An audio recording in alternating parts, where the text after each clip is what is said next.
വളരെയേറെ ശ്രദ്ധേയമാണ്, സ്വാഗതാർഹമാണ് എന്ന് ആമുഖമായി തന്നെ സൂചിപ്പിക്കുവാൻ ഞാൻ ആഗ്രഹിക്കുകയാണ്. നമ്മുടെ ചുറ്റുപാടിലേക്ക് നാം കണ്ണോടിക്കുമ്പോൾ ഏതെങ്കിലും മതത്തിലോ മതവിശ്വാസത്തിലോ മത ആചാര്യന്മാരിലോ വിശ്വസിക്കുന്ന വിശ്വാസ സമൂഹമാണ് നമ്മുടെ മുമ്പിലുള്ളത്.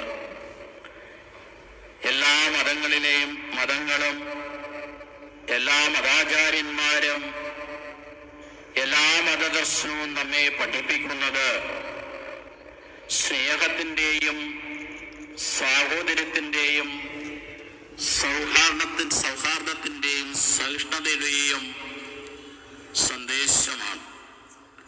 പക്ഷേ ഇത്തരത്തിൽ മതവിശ്വാസികളും തിങ്ങിപ്പാർക്കുന്ന നമ്മുടെ സമൂഹത്തിൽ ചില സംഭവവികാസങ്ങൾ കാണുകയും കേൾക്കുകയും ചെയ്യുമ്പോൾ എന്താണ് ഇങ്ങനെ സംഭവിക്കുന്നത് എന്ന് നാം പരിശോധിക്കുമ്പോഴാണ്, ആത്മാപരിശോധന നടത്തുമ്പോഴാണ്, ആത്മാവിചിന്തനം നടത്തുമ്പോഴാണ് നാം വിശ്വസിക്കുന്ന വിശ്വാസ പ്രമാണങ്ങളെയും നാം അനുഷ്ഠിക്കുന്ന ആചാരാനുഷ്ഠാനങ്ങളെയും എല്ലാം പൂർണ്ണമായും അത് സ്വായത്തമാക്കുവാനും ഹൃദയം കൊണ്ട് ഏറ്റുവാങ്ങി അത് നമ്മുടെ ജീവിതത്തിൽ പകർത്തുവാൻ കഴിഞ്ഞിട്ടുണ്ടോ എന്ന് നാം ആത്മാപരിശോധന നടത്തേണ്ടത്.